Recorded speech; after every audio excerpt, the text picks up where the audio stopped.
Então, gente, boa noite. Hoje a gente vai falar sobre distúrbios ginecológicos, tá? E eu vou começando a falar sobre displasia mamária, tá? E o que é a displasia mamária? Nada mais é do que uma alteração fibrocística benigna. Aí você fala, professora, traduz isso aí, né? Nada mais é do que alterações nos seios, e tem como sintoma dor, inchaço, o seio, né, como ele fica inchado, automaticamente ele aumenta de volume, tá? E tudo isso, né, todos esses sintomas, ele aparece no período pré-menstrual, tá? Tudo isso é devido aos desequilíbrios, né, hormonais do nosso corpo, tá? Tanto que muitas mulheres, né, antes de menstruar, né, na famosa TPM, elas já sentem aí o seio inchado, né? Elas já ficam aí com a autoestima baixa, já ficam tristes, né? Tem mulheres que realmente elas ficam mais tristes nesse período pré-menstrual. E tudo isso é devido a esses hormônios, tá? Então, essa displasia mamária, ela é um sintoma característico ali do período pré-menstrual, tá? E a displasia mamária, gente, ela não é uma doença, tá? A gente tem que colocar isso na cabeça e explicar isso para as nossas pacientes, que a displasia mamária ela não é uma doença, ela só é uma condição que a mulher está passando naquele momento, tá? Então, assim, geralmente não tem tratamento, tá? A mulher ela já sabe ali que isso é só um momento ali, né, antes da menstruação vir e que depois isso vai passar, tá? Igual as meninas que estão aí, né, quando vocês estão de TPM, né, a maioria das pessoas tem ali esse inchaço no seio, né, o humor muda, tá? E tudo isso é devido ao desequilíbrio hormonal, tá? Porque o hormônio nessa fase pré-menstrual, ele tá em baixa, tá? E esses hormônios, né, que é o estrogênio e a progesterona, principalmente o estrogênio, ele tá muito ligado ao sentimento da autoestima. Então, por isso que durante a fase pré-menstrual, né, a mulher ela fica assim mais triste, tá? Tudo é por conta disso. No slide, eu deixei alguns cuidados de enfermagem para vocês lerem lá, né? Eu não vou falar tudo aqui, porque senão ela vai ficar muito gigante. Mas, assim, um dos cuidados de enfermagem que eu vou ressaltar aqui, que é muito importante, é isso. Você explicar para aquela mulher que não é uma doença, só é uma condição, né, que ela está passando naquele momento, que isso vai passar, né? Ela só deve procurar um médico se a dor for muito forte, persistir muito. Mas, do contrário, não é uma doença, mas lógico que a gente não tem que deixar de orientar ela a ir no médico periodicamente, tá? A gente tem que explicar também o que a displasia mamária pode causar, porque ela já fica atenta no que pode ser normal ou não, tá? E ensinar ela a fazer o autoexame, tá? Não basta só a gente orientar, falar que ela tem que fazer, a gente tem que ensinar a maneira correta de fazer o autoexame. Vocês sabem aí como é que é realizado o autoexame? Como a mulher realiza o autoexame?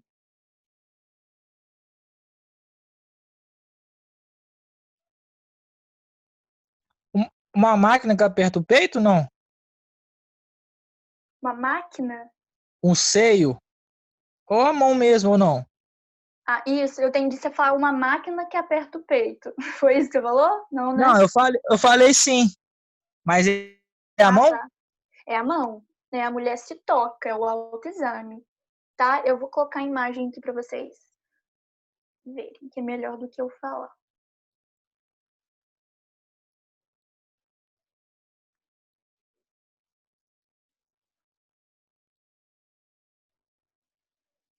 Ó, tá aí. Vou aproximar. Então, gente, a primeira etapa, né? A primeira etapa aí para a mulher realizar o autoexame, ela, lógico, ela não pode estar vestida, né? E ela vai ter que ir em frente ao espelho e observar ali, né, o seu seio. Primeiro vai ser a inspeção, igual as etapas do exame físico. Primeiro ela vai inspecionar, né, os seios dela e ela vai ver se logo de cara já tem algo anormal, tá? Vai analisar ali né, o bico do seio, né, o contorno das mamas. Depois, ela vai colocar as mãos para trás, né, da cabeça, e nesse movimento, ela vai observar se tem algum nódulo, se ela sente alguma dor ao levantar, né, os braços, porque às vezes ela, com os braços abaixados, ela não consegue identificar nada, mas ao levantar, às vezes um nódulo ali pode ficar visível, então ela tem que observar isso, tá? A segunda etapa é o seguinte, ela vai, né, abaixar uma mão e vai fazer a palpação da mama, tá? Em movimentos suaves e circulares, ela vai fazer a palpação da mama.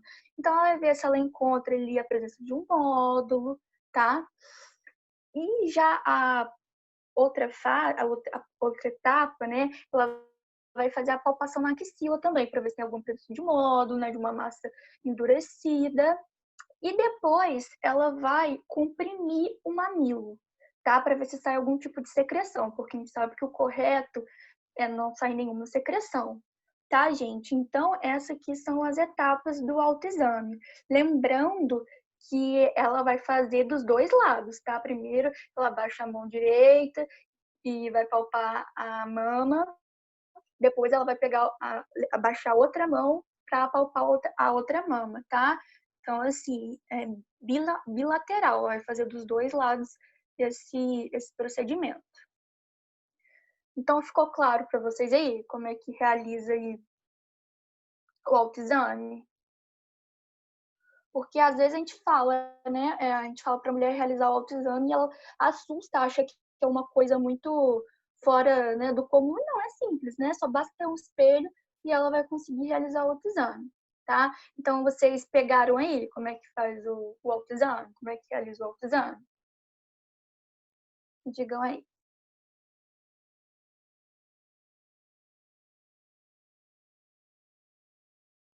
Falem aí, gente. Ficou claro o que é displasia mamária e como é que realiza o autoexame? Falem aí no bate-papo que eu vou ler. Podemos prosseguir? Podemos? Então, vamos lá. Agora, a gente vai falar sobre a endometriose, né? A endometriose, ela é até um pouco mais comum, né? Muita gente já sabe o que é endometriose. Você já tem ideia do que é endometriose? Quem aí já ouviu falar? Quem aí tem, ou quem aí conhece alguém que tem? Se vocês quiserem ativar o som, gente, um por um para falar comigo, pode, tá? Alguém? Todo mundo aí já ouviu falar sobre Já. endometriose? Já? Uhum. Eu já ouvi, professora, mas não sei do que se trata. Então, vamos lá, vou falar para vocês. A endometriose, gente, é uma doença caracterizada pelo crescimento do tecido endometrial fora do útero, né? Semana passada eu expliquei para vocês o que é um endométrio. Quem lembra aí o que é um endométrio? Onde ele fica? Me falem aí. Sim, sim. Então, o que é um endométrio? Quem lembra aí? Ninguém lembra o que é um endométrio? O endométrio, gente, ele é um tecido que reveste a parede interna do útero. Lembra que eu falei que todo mês ele aumenta de tamanho para receber o óvulo fecundado e quando quando não tem a fecundação, esse endométrio ele se descama e sai pela vagina em forma de menstruação?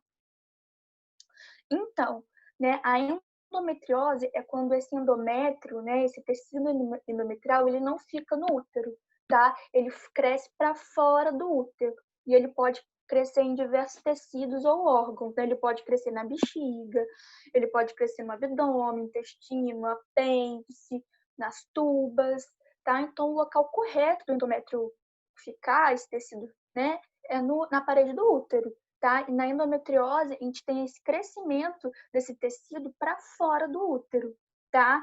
E o que acontece, né? Como eu falei, todos os meses o nosso endométrio, né, os endométrios das mulheres, né, ele aumenta de tamanho, ele fica mais espesso para receber o óvulo fecundado. Lembra que eu já expliquei como é que ocorre a fecundação? Né? O ovário solta um ovócito por mês, e esse ovócito ele vai para a tuba uterina. Aí na ejaculação, o espermatozoide passa ali pelo colo do útero, pelo útero, encontra aquele espermatozoide na tuba uterina, né? Aí a gente tem a fecundação e depois esse óvulo fecundado ele volta para o útero e se fixa na parede do endométrio. Lembra que eu expliquei isso? Então, a endometriose é o crescimento desse tecido fora do endométrio e pode acometer esses tecidos e órgãos que eu falei aí, tá? Então, quando o endométrio fica mais espesso, o que acontece? E não tem fecundação, ele sai em forma de menstruação, né? Quando não há gravidez. E qual é uma das teorias que explica o porquê que esse endométrio cresce para fora do útero? É o que acontece. Na menstruação, ao invés da menstruação sair toda, né, uma parte desse sangue migra no sentido oposto, invadindo esses órgãos. E aí causa aí a lesão endometriótica. Deu para entender aí o que é endometriose? Que esse tecido que reveste a parede do útero, ao invés dele ser descamado, né, e sair como menstruação, né, uma parte dele migra para os outros órgãos, tá? E por isso, né, e esses órgãos, né, eles vão ficar lesionados, tá? A gente vai ter aí essa lesão endometrial, tá? Porque a menstruação, gente, o correto é ela sair toda, né? Então, assim, se não sai, se parte desse sangue vai para outro lugar, né, aí pode gerar aí uma lesão e comprometer aí várias partes do corpo da mulher, tá? Lembrando, gente, que isso que eu expliquei, né, esse sangue, que ao invés dele sair pela vagina, ele migra pelo lado oposto, é uma teoria, tá? Não é comprovado cientificamente, tá? Porque até hoje, né, não tem uma causa específica, né, o porquê que isso ocorre. Tanto, né, que os estudiosos falam, né, que que é hereditário, né? Se a sua mãe tiver endometriose ou a tua irmã, provavelmente pode ser que você tenha, tá?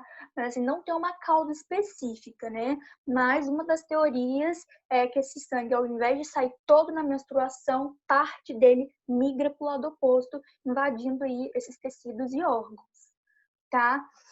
E um dos principais sintomas da endometriose é dor pélvica, tá? E também pode causar infertilidade, tá? Não é em todos os casos, tá, gente? Pelo amor de Deus. Porque tem muitas mulheres que têm endometriose e ficam morrendo de medo, né, de não poder engravidar. E assim, isso depende muito, né? Lógico que ela vai ter que fazer o acompanhamento médico e ver qual parte ali do seu corpo foi lesionada, tá? Então, assim, a infertilidade depende muito de onde é essa lesão. Igual para a mulher não poder mais engravidar. Onde vocês acham que. Em que lugar que vai ser lesionado para ela não poder mais engravidar? O que vocês acham? Ovário, tubo uterina? Tubo uterina, o ovário, porque dependendo da lesão, pode danificar essa tuba, pode obstruir essa tuba. Então, né, o óvulo vai estar lá na tuba. Mas será que o espermatozoide vai conseguir entrar nessa tuba para encontrar o óvulo lá? O ovócito lá? Depois que esse óvulo tiver fecundado, né? Será que ele vai conseguir voltar ali pro útero? Então, assim, depende muito da extensão da lesão, né? Depende de qual Professor, local, né? Oi. mas essa lesão na tuba ocorre tipo. Vai bloquear a passagem. Então, como eu tô te falando, depende muito, né, do tamanho da lesão, Ah, sim. Tipo entendeu? inchar, né? Oi? Tipo dar um edema. Na verdade, ela vai ficar obstruída mesmo, entendeu? Uhum. Só que ela pode ficar parcialmente obstruída, depende de qual local ela vai ficar obstruída, porque se ela ficar obstruída logo ali perto do ovário, porque eu falei que a tuba uterina ela tem duas extremidades, não sei se vocês lembram, tem Sim. a extremidade que é perto do útero e tem a extremidade que é ligada ao ovário. Se a, se essa lesão endometriótica acontecer na extremidade que fica próxima ao ovário, será que esse ovócito vai conseguir ser liberado lá para o início da tuba uterina esperar o espermatozoide? que vocês acham? Não. Não, né? Dependendo do caso, né, a gente não vai conseguir nem o ovócito não vai conseguir nem ser liberado, tá? Mas assim, depende muito, tá? Vocês entendem que depende de qual porção da tuba uterina foi atingida. Então, assim, é muito relativo. Então, a gente não pode nunca chegar numa paciente e falar assim, olha, primeiro que a gente não faz diagnóstico, né? Mas a gente não pode orientar falando assim, olha, você não vai poder ter filho, nunca, gente, porque depende. É lógico que a mulher que tem endometriose, ela tem mais chance de não poder engravidar do que uma mulher que não tem. Mas, assim, depende muito do local. Então, a gente tem que ter muita sensibilidade, muita cautela em dar esses tipos de informações. Né? Imagina o dano psicológico que pode causar numa mulher que fala assim, você não vai poder engravidar não porque tem endometriose. E não, tá? Isso é muito relativo, né? Só o médico vai poder dizer isso para ela através do acompanhamento, tá? Eu vou até pôr a imagem aqui para vocês verem.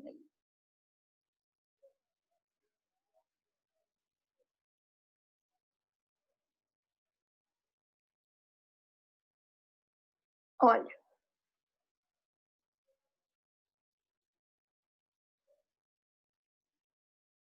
Não sei se vocês estão conseguindo enxergar, porque eu não estou conseguindo mais aproximar a imagem. Ó, tá vendo tudo isso aqui que tá em vermelhinho, mais escuro, ó? Olha aí perto do ovário, ó. Tá vendo essas lesões? Aqui na tuba uterina, ó, a porção. Aqui na imagem, olha onde tá a lesão. Estão vendo? Então, Professora, assim... mas é impossível ou tem alguma chance de engravidar ainda? Tem chance, né? Você tá dizendo em relação que se a mulher ela tiver alguma lesão na tuba? Isso, na tuba. Então, isso que eu tô falando, gente. Lógico que tem chance. Depende muito do local, entendeu? Por isso que eu tô falando. A gente não pode falar, você não vai poder engravidar. Não. Depende muito do local da tuba. Nada é impossível. Então, vai depender muito do acompanhamento que ela for fazer, tá? Ó, igual aqui, ó, vou mostrar pra Mas tem vocês como onde... tratar essas lesões? Tem, né? Oi? Tem como tratar essas lesões? Então, o que vai acontecer é parar, ela vai fazer um tratamento e ela vai parar e essas lesões vai parar de acontecer. Então, geralmente a mulher ela toma algum medicamento, né? Ela faz o uso ali de anticoncepcional, depende, para diminuir ali essa lesão, né? Para que essa lesão não aconteça mais. Mas dependendo de quanto foi comprometida, a mulher precisa até operar, tá? Professora, eu não sei se é o caso. Tem uma prima minha que ela, depois que ela teve a filha dela, ela estava menstruando mais muito, muito mesmo. Daí ela teve que retirar o útero, não sei o que ela teve que retirar, não. Mas por que será que ela estava menstruando muito mesmo? Tava saindo placas e mais placas. Foi logo após o parto? Isso, foi um tempinho depois. Aí no caso dela pode ser várias situações, né? Sim, não tem como, assim, eu precisaria saber um pouco mais do que ela estava Uhum. sentindo para poder te falar, mas pode ser várias N situações, tá? Quando é logo após o parto, aí ela pode estar tendo uma hemorragia pós-parto, mas assim, imagino que não, isso não tem sido o caso dela. A gente vai estudar isso ainda, hemorragia pós-parto. Tá bom. Mas voltando aí, gente, vocês conseguiram ver aí essas partes que foram lesionadas? Ó, eu circulei aí em preto. Tá? E pode acometer outros lugares, né? Como apêndice, bexiga, intestino delgado, ovários, né? Tem os ovários. Mas assim, como eu falei, né, gente? Jamais falar pra mulher que ela não vai poder engravidar nem nada do tipo, tá? Isso aí depende muito, muito mesmo.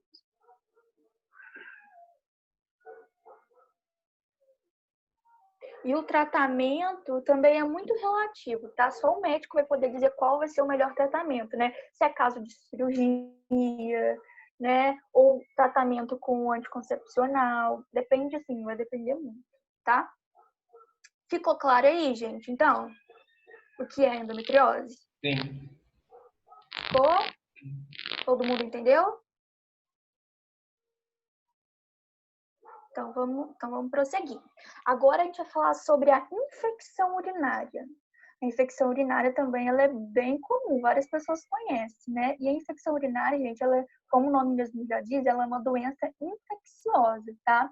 E ela pode acometer E ela pode acometer várias partes do sistema urinário, né? Ela pode acometer os rins, ureter, uretra, bexiga, tá? E mais de 95% das pacientes, a infecção urinária é de origem bacteriana, tá? E os tipos mais comuns é a cistite, que é a infecção na bexiga, a uretrite, que é a infecção na uretra, a pielonefrite, que é a infecção nos rins, e também tem as infecções no ureter, tá, gente? E qual que é a causa da infecção urinária, né? Qual que é um fator de risco, na verdade? Me falem um fator de risco para infecção urinária.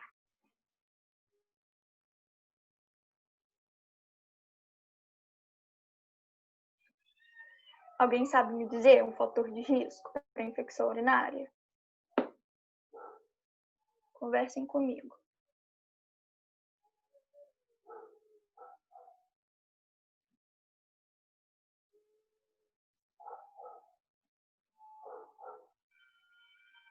Ninguém tem ideia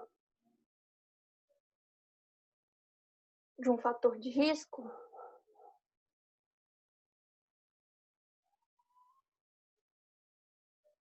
Ó, eu vou ajudar vocês, né? Um fator de risco para a pessoa desenvolver a infecção urinária é ser mulher.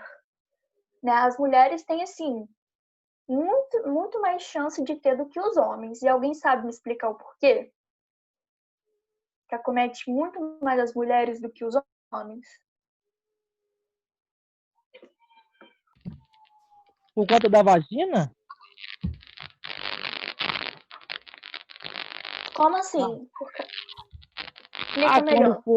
Quando for fazer o higiene? Isso, exatamente. A mulher, gente, ela anatomicamente, ela fica mais suscetível, né? Pela sua própria constituição anatômica. Igual a gente viu semana passada, a gente viu a estrutura. O ânus, a vagina e a uretra fica tudo muito perto. Tá? Aí você fala, mas e aí, professora? O que isso tem a ver? Então, os hábitos de higiene, como o Walter falou, os hábitos de higiene, eles estão intimamente ligados com a infecção urinária. E por quê? Né? Todo mundo, né, todo ser humano, a gente possui uma bactéria no nosso intestino, tá? E essa bactéria, ela beleza, ela ajuda no processo de digestão, ela não faz mal algum, tá? Então, automaticamente, a gente vai ter essas bactérias nas fezes também. Ou seja, consequentemente, a gente vai ter essas bactérias também ao redor do ânus. Só que ali não vai fazer mal nenhum. Essa bactéria perto do ânus é porque quando a gente vai evacuar, por mais assim que a gente faça a limpeza, fica resquícios ali. Então, a gente vai ter ali essas bactérias em volta do ânus. E o que acontece na caso de infecção urinária? Essa bactéria, ela migra do ânus para a uretra. Tá? E aí, né, essa bactéria, ela invade a uretra ali, né? Ou seja, ela pode subir para qualquer estrutura do sistema genital e causar infecção, tá? Aí você fala, nossa, professora, mas então a mulher que né, desenvolve a infecção urinária são as mulheres que não têm uma higiene adequada? Não estou falando isso, tá? Porque o que acontece? Vamos lá em relação à limpeza, né? Quando uma pessoa vai evacuar, não precisa me falar aí não, tá, gente? Só pensa, né? Quando a pessoa vai evacuar, como é que é a limpeza? Como é que a pessoa se higieniza? Pensem aí, vocês aí, no íntimo de vocês. Né? Como é que vocês fazem a higienização de vocês quando vai evacuar? Então, a forma correta de fazer a limpeza, gente, chama anteposterior. Ou seja, do ânus, eu tô falando no sentido, tá? No sentido do ânus para as costas. Vocês entenderam? Aqui a gente tá o ânus. A gente vai fazer o quê? Do ânus para trás. Do ânus no sentido para as costas, tá? E aí, beleza. Agora, o que acontece? Qual que é o problema? Tem gente que faz ao contrário. Limpa do ânus no sentido vagina e uretra. E nisso é como se você estivesse transportando essas bactérias do ânus para a uretra. Vocês entenderam? Então, a limpeza ela tem que ser feita do ânus sentido costas, não do ânus sentido uretra, vagina e uretra. Entenderam? Sim.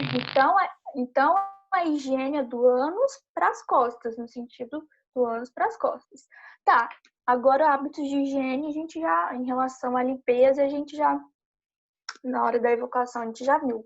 Agora, na hora do banho, as meninas aí, né? Também não precisa me responder, não. Mas assim, na hora do banho, me respondam sim, tanto meninas quanto meninos. O que vocês acham? O que deve ser limpado primeiro? O ânus ou a vagina? O que deve ser higienizado primeiro? A parte ali do ânus ou a parte da vagina barra uretra? Me falem aí no bate-papo. Ó, a pessoa foi lá, entrou no banho, ligou o chuveiro, né? O que ela deve limpar primeiro, né? O ânus ou ali a região da uretra e vagina? Me falem aí no bate-papo.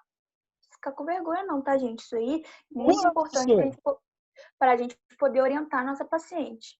O ânus, quem que tá falando? É o Walter. Walter. Ó, o Walter acha que primeiro é o ânus. E o restante aí? Me falem aí. O que vocês acham? A vagina é menos contaminada.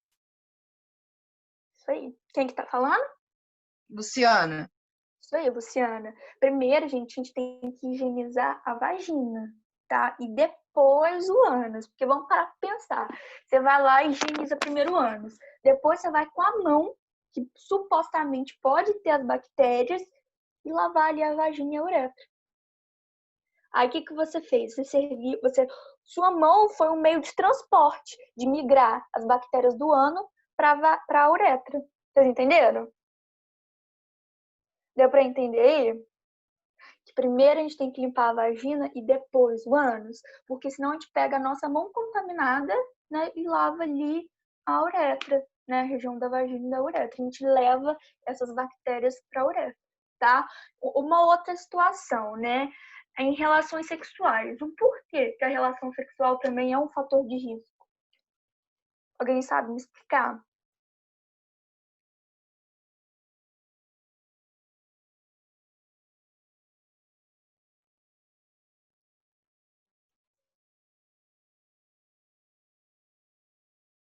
Vou dar até uma dica para vocês, né? É muito importante urinar depois da relação sexual. Por quê? Me falem aí. Pra matar os espermas. Não. Não é isso, não. Caraca. Não é isso, não. Porque, gente, igual eu falei, a gente tem que entender a estrutura, tá? Onde os espermatozoides são depositados é na vagina. Eu tô falando de uretra. A uretra, a gente sai a urina. Na vagina é onde os espermatozoides entram. Então, assim, você pode urinar que não tem nada a ver com a vagina. Para eliminar algum tipo de infecção que está no ânus, na uretra. Isso aí. Porque o que acontece? Durante o ato sexual, o pênis pode esbarrar na uretra, né? E causar. Ele pode entrar em contato com o ânus, o pênis pode entrar em contato com a vagina, o pênis pode entrar em contato com a uretra.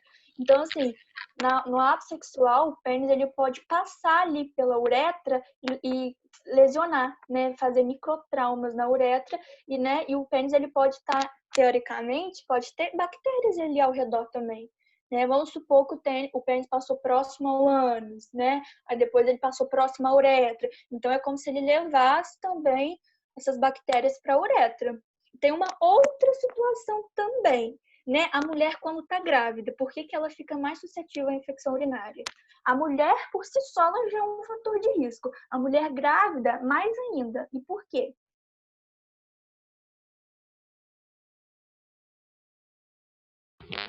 É porque comprime a bexiga? Isso também é um fator de risco, mas tem outro. A gente vai ver isso mais à frente, vou explicar para vocês. A mulher, gente, quando ela tá grávida, ela fica mais secretiva ali na região da vulva, tá? E da vagina. Então, é como se essa secreção servisse de escorregador para o espermatozoide, do ânus para a uretra, entendeu? Então ela deixa a parte ali da vulva, do ânus, da uretra muito úmida, né? Então, por isso, a bactéria ela pode migrar ali do ânus, como se fosse um escorregador, ela pode migrar ali do ânus para a uretra, tá? Então, são situações que, assim, às vezes a gente fica com vergonha de falar, parece coisa boba, mas não, gente, né? Na hora de a gente orientar nossas pacientes, a gente tem que falar disso com ela abertamente. Lógico, de uma forma muito respeitosa, tá? Mas a gente tem que falar como é que higieniza a genitália. Tanto que eu deixei até aí no slide mostrando passo a passo de como higienizar a genitália, né? Por que às vezes muitas crianças desenvolvem ali, infecção urinária? Porque às vezes a criança ainda está aprendendo a se limpar. Não tem um caso de muitas crianças acabar, né, tendo ali infecção urinária. Isso, um dos motivos pode ser esse, tá? E tem o tratamento, gente, o diagnóstico e o tratamento ele é totalmente médico, tá? Então, o médico que vai ver ali a gravidade da infecção, né? E ele que vai estipular o tratamento. Mas tem tratamento de 3, 10 dias, vai depender muito, tá? O que a gente pode orientar em relação à limpeza, né, da vagina. A gente tem que orientar a paciente não usar roupa muito apertada, né, por muito tempo, não segurar ali a urina, tá? E a gente tem que ensinar para ela também, que é um outro problema muito grande, gente, que a vagina em si, que é o canal que sobe ali pro colo do útero, ela é um canal autolimpante, tanto que é úmido, porque é autolimpante. Então, não se introduz bucha dentro da vagina, não se introduz sabonete líquido dentro da vagina, a gente só lava ali a região da vulva, né, os grandes, pequenos lábios, ao redor do ânus, mas a vagina em si, né, que é o canal que leva ao colo do útero, ali, gente, nada, nenhuma ducha. Nossa, ducha vaginal, então nem pensar, tá? E sabonete íntimo não vai ali, tá? Então, assim, a gente tem que ter em mente que a vagina sim é um canal autolimpante, tá? E assim, água, sabonete neutro, sem cheiro. Na hora de secar, não é secar aquilo com coisa que tá secando qualquer coisa, né? Com batidinho, devagarzinho, uma toalha macia, limpa, tá? Então deu pra pegar aí, gente, a infecção urinária nas mulheres? Vocês entenderam aí? Vamos prosseguir? Deu pra pegar? Rafael falou que sim. Hoje o pessoal entrou menos ainda. Eu achei que no dia tinha entrado pouco por conta do Dia dos Namorados. Hoje tem menos gente ainda.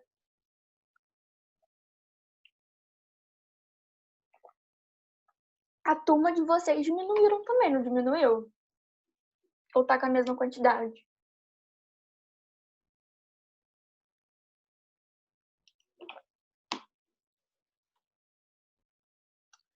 Então Diminuiu vamos lá, né? bastante, senhor.